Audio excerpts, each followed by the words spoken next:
own take on the game. Let's go and listen. Let's hear what Jose's post-match reactions. Is that a lot to say about that loss? To make a drama of it, we don't have time for that. We have a match on Saturday. We have no time to be sad for more than 24 hours. And that's football. That's not the end of the world.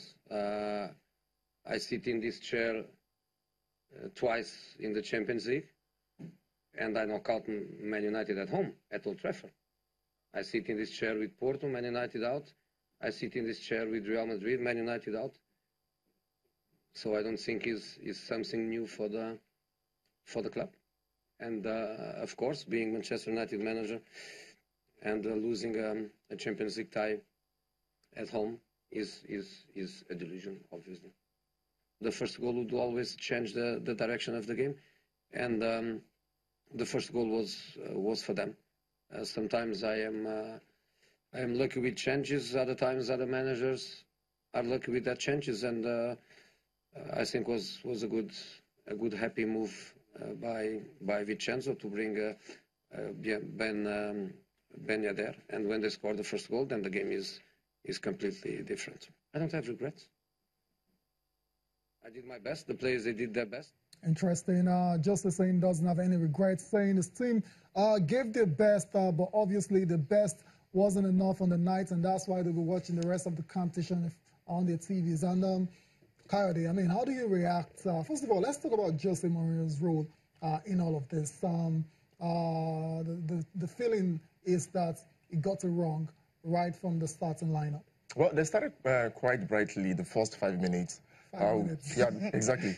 We saw Romelu Lukaku missing a number of chances. He didn't combine with Lingard. But afterwards, it became a Sevilla show. They buzzed the middle of the park. The duo of Eva Benega and Steven Nzonzi did excellently well. For the last spells of the game, Manchester United were second best. Yeah, they were playing at the Theatre of Dreams, but it was a nightmarish performance by Manchester United. And for the coach to be sounding arrogant, it's not a surprise. It's Mourinho. But the only takeaway from that soundbite is the fact that he considered the tactical brilliance of Vincenzo Montella, bringing on Ben Yedder, who got 2 goals in 4 minutes just after 87 seconds after being introduced. That was a masterstroke. But Manchester United, they lost it from the blast of the whistle, and the buck stops at the table of the coach, who made mistakes with the selection. Yeah, tell us more about that. Was it a mistake, or he feels he wants to outdo his opponents and all that, not using the same selection he did? The same, not it's same players, but not the same wing. I mean, left, right, left. I was like, oh, where is Rashford playing from? Where is Scott McTominay has been doing excellently well for Manchester United. Why he benched him, I don't understand. Fellaini starting the very first game since November. He was still coming back into the game, so he wasn't in his pristine state. And we saw how he struggled. Matic was somewhat off color. Now we understand that Paul Pogba was quite injured and was to be introduced into the game at some point. Mr. Pogba, that's the name now. Sorry? Okay. Monsieur Pogba. You gotta put respect on his name, Monsieur Pogba. Really? That's a big boy performance. For me, Nzonzi was like the £90 million man. And the field play looked like Pogba was second best, or third, or even fourth. And for me, as a coach, you needed to think through and try to win back the game. For me, how a team that did quite well against Liverpool, with that masterstroke and tactical approach, would now turn up a few days later, and they were like, "What's going on?" Yeah, Kai, let me just add in there that he made a few changes. And Cecilia Fellaini came in for McTominay, like you said. Lingard came in for Mata. To interject, I really don't understand why Alexis Sanchez played all of the 90 minutes. I mean, that's another matter. But he wasn't playing. I mean, he was playing from the left, right? Rashford was playing from the right. He was playing from the left, Rashford from the right. And if this guy is not giving you what you desire, take him off. I felt Julian Mata should have started that game. They needed more of players that could pass ball into the final third. Because Lukaku, for me, was the best Manchester United player. And when you have a big, intimidating player who can bully, why not take advantage of the fact that you have a very, very solid midfielder who can get the pass in Julian Mata and you put him on the bench? But do you really think, I mean, it was actually right for Jose to want to defend? Because when I saw Fellaini starting, I felt it was going to play defensive game. It was a cautious approach. How do you defend against the Spanish team who concedes goals easily? You know the Spanish kind of football, it's free-flowing. Yeah.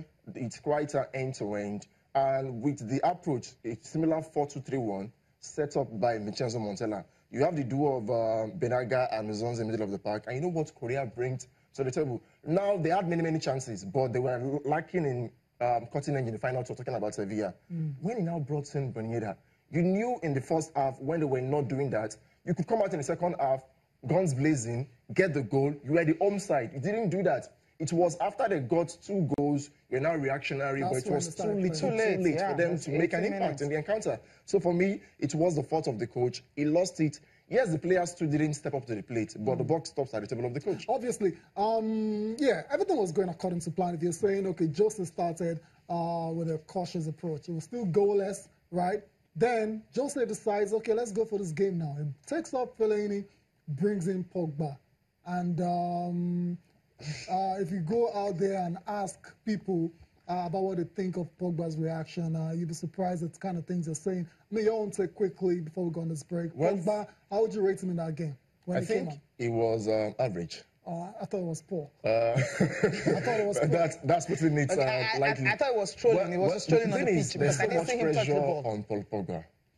£89 million, approximately £90 million. He came highly rated for Juventus. Left Manchester United in acrimonious circumstances, and for some weird reasons, he's not been able to stamp his authority at Manchester United. Some are saying maybe he's been played out of position, you're not getting the best out of him and what have you, but in a way, you should be a player with exposure that could get the game with the scruff of the neck and dictate play. But Pogba he's never been that kind of player. He's not been doing that. That's the problem. He's never been that kind of player. He doesn't track back. He doesn't defend. He just wants to run with the ball, and that's it. Break now. We'll come back. We're looking at other Champions League games tonight.